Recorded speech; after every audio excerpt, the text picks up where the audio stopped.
L'environnement de notre mission, c'est d'accompagner nos clients dans le développement de leurs projets, dans le respect des lois et des règlements et dans le respect de l'acceptabilité sociale, dans le respect des collectivités. Ce qu'on fait, on fait différents projets avec nos clients.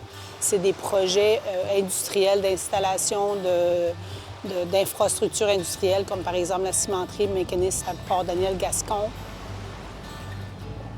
La première étape, c'était de calculer les superficies qui devaient être compensées à l'aide des plans. Par la suite, on a rencontré le regroupement des pêcheurs professionnels du sud de la Gaspésie pour discuter avec eux à quel endroit il y avait des bonnes zones à homard et à quel endroit il pouvait avoir un déficit en termes de qualité de l'habitat du homard. Et avec eux, on a ciblé le lieu qu'on a visité lors de l'expédition. On s'est assuré par des vidéos sous-marines d'installer les récifs là où on était dans une zone où il n'y avait pas déjà un bon habitat à homard. Fait qu'en mettant en place les récifs, ça augmente la qualité de l'habitat. Et comme il y a des homards à proximité, ils sont venus coloniser ces endroits-là, puis ça fait plus d'espace, plus d'habitat pour cette espèce, l'espèce du homard d'Amérique. Et ce qui est intéressant aussi, il y a d'autres espèces qui viennent s'ajouter dans cet habitat, créer des algues, des moules, des crabes, des anémones qui servent aussi de nourriture aux homards. Fait que c'est super intéressant.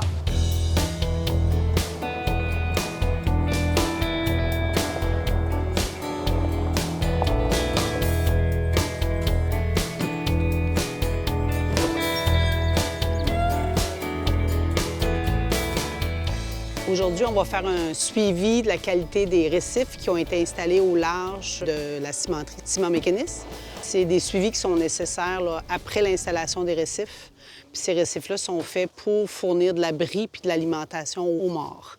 Fait qu'aujourd'hui, on va voir si les récifs sont restés stables, puis savoir est-ce qu'ils sont colonisés par des jeunes homards ou encore avec des homards adultes, et de voir s'il y a d'autres espèces qui accompagnent, qui viennent coloniser, c'est-à-dire s'attacher aux roches qu'on a mis dans l'eau.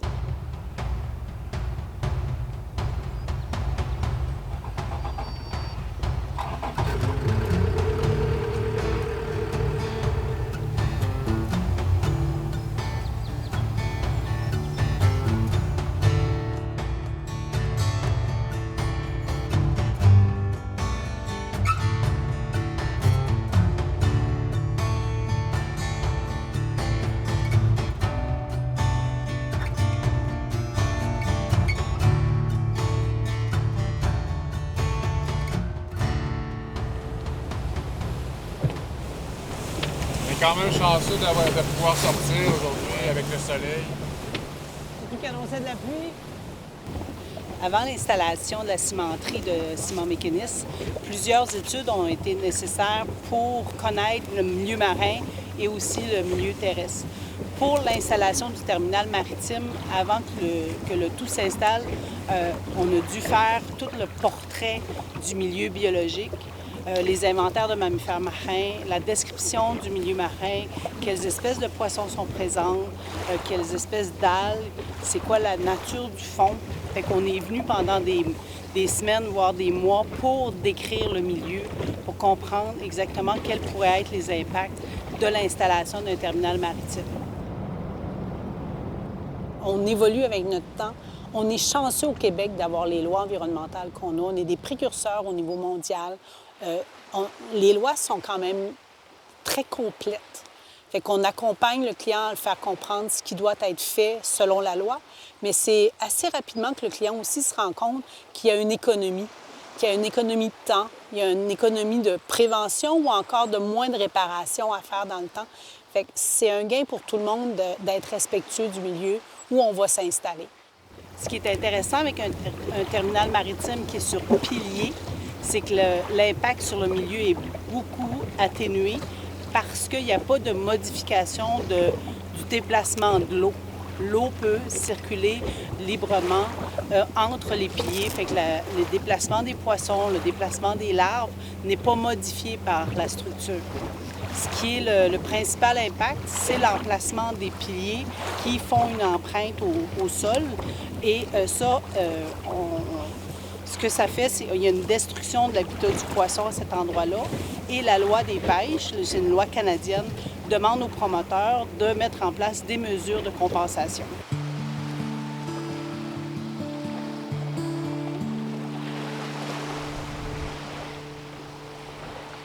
Toute la sensibilité par rapport à notre environnement, notre écologie, oui, ça a beaucoup changé. C'est sûr qu'en 1990, le mot environnement n'était pas à la mode comme aujourd'hui, mais on était au début de cette conscience-là. Puis maintenant, on voit les gens sont très sensibilisés. Je pense que beaucoup de monde ont appris à aimer davantage leur Gaspésie. Je pense que les gens sont de plus en plus conscients de la chance qu'on a d'avoir des milieux de vie de cette qualité. Je pense on a avancé.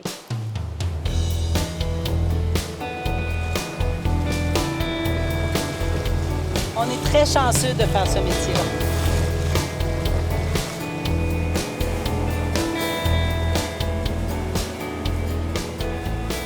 Je par là à une trentaine de mètres. 25. 20. Un peu par là. 15. Ralentis. 10. On s'en va dessus. Tiens ça mort.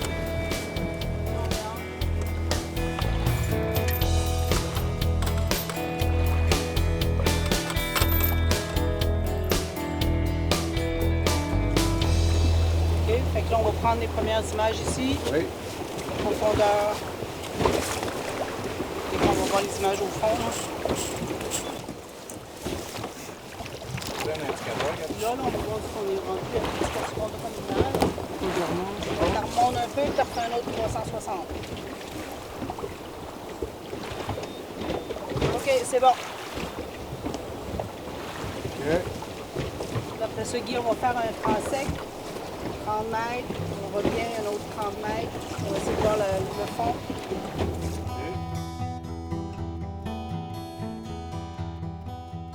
Ce qui est fait sur le terrain, c'est un enregistrement sur vidéo là, de la faune, la flore qui vont coloniser là, le récif.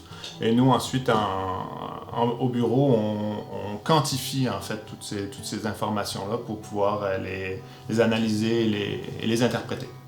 On regarde les espèces végétales, les espèces fauniques qui sont captées là, pendant ces vidéos-là. C'est standardisé, chaque vidéo a la même longueur, c'est des vidéos sur 10 mètres, donc c'est très standardisé. Comme ça, on peut comparer d'année en année la différence. Et on peut comparer les récifs aussi les uns avec les autres. Et il y a aussi un site témoin qui permet encore de bonifier l'analyse pour voir est-ce que c'est lié à la qualité du récif ou il y a d'autres facteurs dans l'environnement qui peuvent influencer la recolonisation. C'est important de toujours bien documenter à quel endroit ont été observées quelles choses. Tout est géoréférencé, on s'assure là, que toutes les données sont prises en considération. De mon point de vue à moi, on a de très bonnes lois. On a des bons outils pour être capable d'expliquer ce qui doit être fait dans le respect de l'environnement. On a une équipe au niveau du gouvernement qui réfléchit à qu'est-ce qu'on devrait protéger.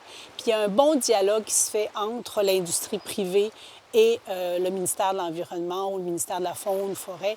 Il y a un bon dialogue qui est établi, puis c'est agréable de pouvoir travailler tout le monde ensemble à protéger nos milieux de vie.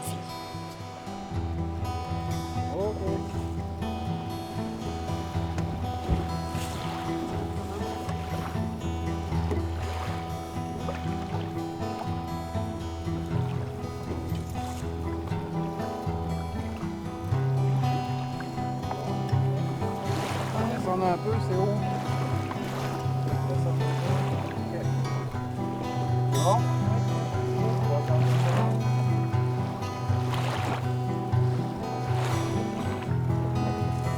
À Port-Daniel, Gascon, tout va très, très bien. Les 4 récifs qui ont été installés sont fonctionnels, ont été colonisés.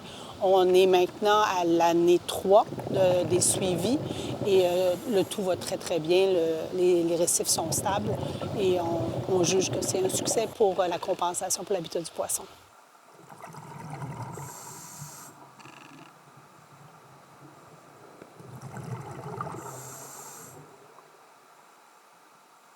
Le plus grand défi, c'est de s'assurer d'installer les récifs à la bonne place. Mais notre association, notre dialogue avec l'Association des pêcheurs professionnels nous a énormément facilité la vie. Ils ont une connaissance très fine de leur territoire. Ça fait qu'on sait, dans ce défi-là, on est allé chercher des bons partenaires qui ont été d'une source d'information très importante. Fait qu'on a eu des bonnes communications avec eux. Ça a été un réel plaisir de pouvoir travailler avec ces gens-là, puis on est content du résultat.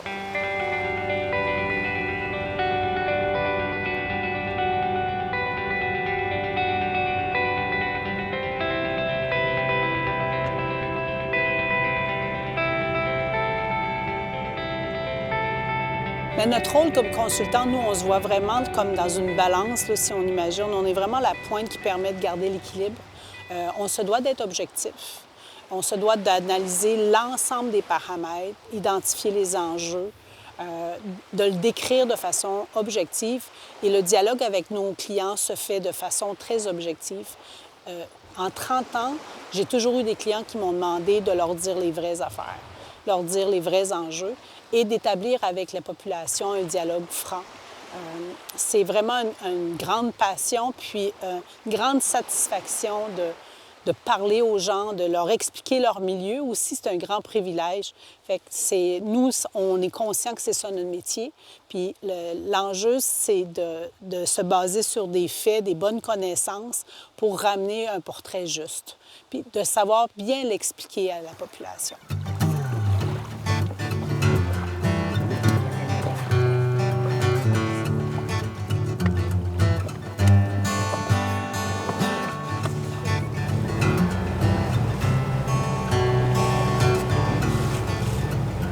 Ce que j'aime comme consultante, ce que j'essaie de donner comme message à mes employés, aux gens qui m'entourent, c'est d'aimer l'environnement, de comprendre l'environnement et de chercher des solutions qui sont intéressantes pour ce milieu-là. Chaque chose est unique et d'être capable de porter ce message-là à la population.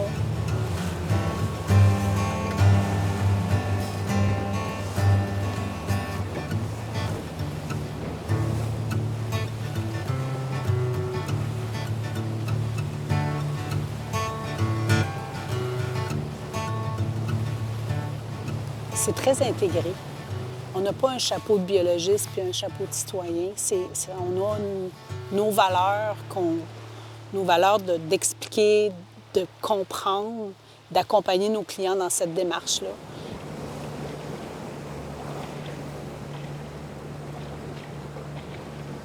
Regarde les canards, là, Joël. C'est du canard arlequin. Regarde comme ils sont peinturés. Oh, ils sont beaux. Ça, c'est une espèce à statut. On fait des études pour évaluer les impacts d'un projet sur le milieu. On fait des études d'oiseaux. Les oiseaux qu'on voit ici, c'est des canards arlequins. C'est une espèce à statut. Ils viennent ici nicher. C'est des oiseaux qui sont magnifiques. On n'a pas l'occasion de voir souvent. Ils portent leur nom, canard harlequin, parce qu'ils ont de l'air à être déguisés pour jouer au théâtre. Fait que sont vraiment jolis. Fait que c'est des inventaires qu'on fait, soit les oiseaux marins, les oiseaux terrestres, trouver les sites de nidification pour être capable d'évaluer les impacts d'un projet sur l'ensemble du milieu.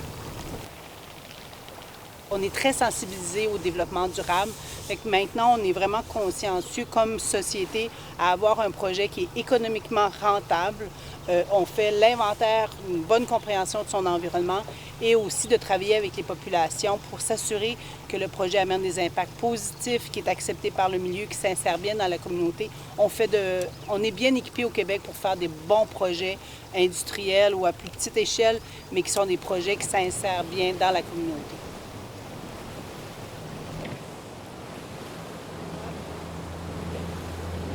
Jean Cartier a dû se dire ça aussi quand il est passé ici. Il dit « Hey, c'est bon, il fait chaud.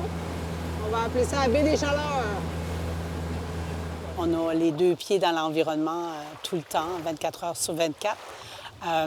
C'est un avantage parce que ça répond, en tout cas je vais parler pour moi, la fondatrice, ça répond à mon besoin d'être dans le milieu, d'être proche de nos collectivités. Mais c'est sûr qu'après 30 ans dans le milieu, avec des équipes installées dans plusieurs régions du Québec, dont Montréal, je pense qu'on est des vrais de vrais, peu importe où on se situe. On est proche de nos clients, on est très dédié à eux. Puis je pense que ça vient un petit peu de notre saveur gaspésienne. En résumé, ce qui est le fun dans notre métier de consultant, ce qui est satisfaisant dans notre métier de consultant, c'est faut apprendre à écouter, faut comprendre, puis ensuite, c'est faut accompagner les gens dans cette démarche-là. Et c'est ce qu'on fait tous les jours.